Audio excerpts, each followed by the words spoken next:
book of mine here, The Prosecution of George W. Bush for Murder, believe it or not, I do not say... You want him to hold it higher? Okay, yeah. You're being funny now, aren't you? You are being funny. Okay. Mr. Bugliosi, you may continue. Yes.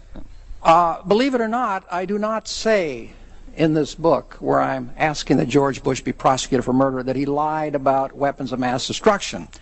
Actually, he did lie about weapons of mass destruction, but that's not why I'm saying he should be prosecuted for murder. The evidence that he lied about weapons of mass destruction, by the way, which is not the basis for this book, are right in front of me. I have it right here. Here's the evidence. This document here is the National Intelligence Estimate. I didn't name it before. I talked about a classified report. This is it right here, October 1st, 2002, classified NIE report. It's called Iraq's Continuing Programs of Weapons of Mass Destruction. In this document right here, the CIA and 15 other U.S. intelligence agencies use words like this: we assess that, or we judge that Hussein has weapons of mass destruction. This document here is the white paper that was given to you folks here in Congress and the American people, and the words "we assess that, we judge that" were removed, meaning that you folks here heard a fact, and in fact it was only an opinion. Number two, on nuclear weapons, this document right here, the classified report, has several important dissents. This document right here, the white paper that you folks were given and the American people, all of those dissents were deleted. That's where the And were those dissents presented at the UN? Pardon? Were those dissents presented at the UN? I'm sorry? Were those dissents, were they presented at the UN, when the presentation was made at the UN, No. were those dissents presented there? No. No, but the dissents that are in the classified document right here do not appear in this white paper that you folks were given. There is the lies about mass destruction. But here's the point I want to make. And I really feel, and it sounds presumptuous of me, I guess Mr. Franks already knows enough that he doesn't want to hear. But here's the evidence that I want to present to this committee, that weapons of mass destruction, that's not the issue here. The issue is not whether Hussein had weapons of mass destruction. If that were the issue, Pakistan, China, Russia, Britain, France, North Korea. Gentleman's time has long ago expired. Well, wait a while. I'm talking about something I think pretty important, okay? Mr. Chairman, the gentleman is talking about classified information in this meeting. No, wait a while. And the gentleman's time has expired, and I insist that you impose rules on this. Mr. Chairman, Mr. Chairman, let's have order. The gentlelady asked a question, and after it is responded to, her time will have been expired. I thank the gentleman for his indulgence. This document right here has been declassified. This one here was an unclassified version, so you're wrong. But here's the point I want to make.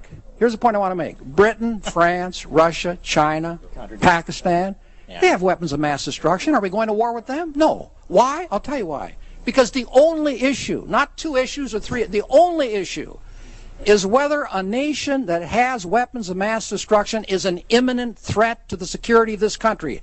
That's the only issue.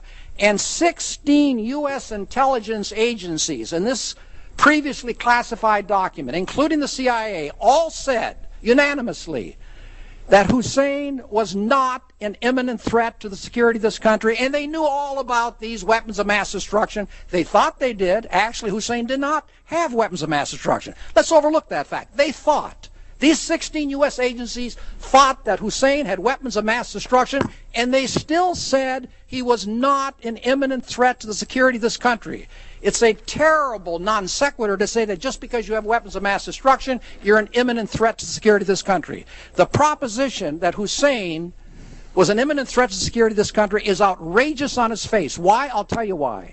Hussein wanted to live. Getting really close to an aneurysm here. Do you think you could help wind this thing up? You do not attack the United States of America or help anyone else do so. And all 16 U.S. intelligence agencies agree. The man is repeating himself, and long ago the gentlelady's time has expired. The gentlelady's time has expired. I thank the chairman.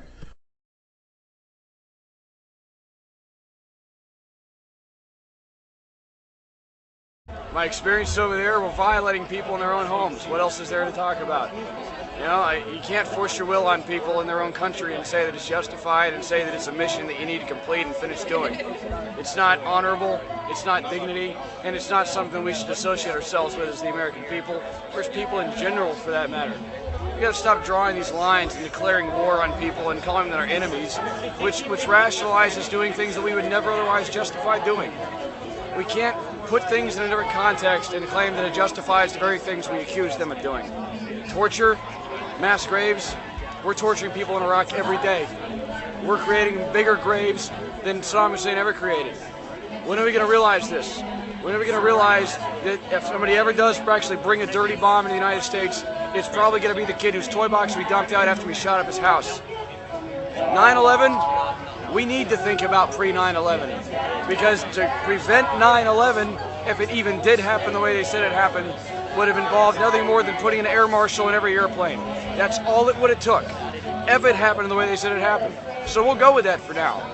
So why can they still not tell us that there's an air marshal in every airplane, and why are people still walking through our borders? We're avoiding these domestic measures that it would take to actually prevent the problems that are terrifying our people into thinking we need to go offensively prevent. Everything we're doing overseas is not helping what they're telling us the problem is. Eli Israel, I got back from Iraq 2 weeks ago.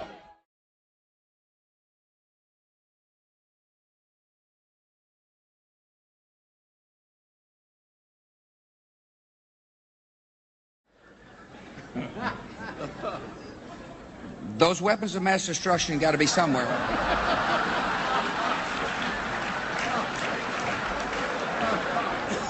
Those weapons of mass destruction got to be somewhere. I'm let down, dude. I tell you what. Shit! Fuck! Oh, my ear! We need to get the fuck out of here! Nope, no weapons over there.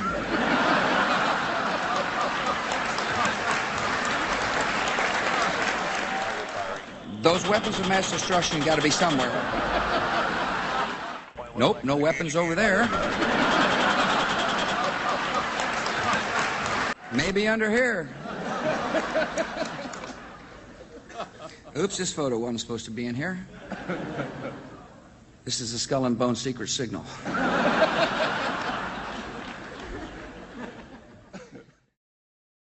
This is the Skull and Bone secret signal. This is the Skull and Bone secret signal. This is the Skull and Bone secret signal.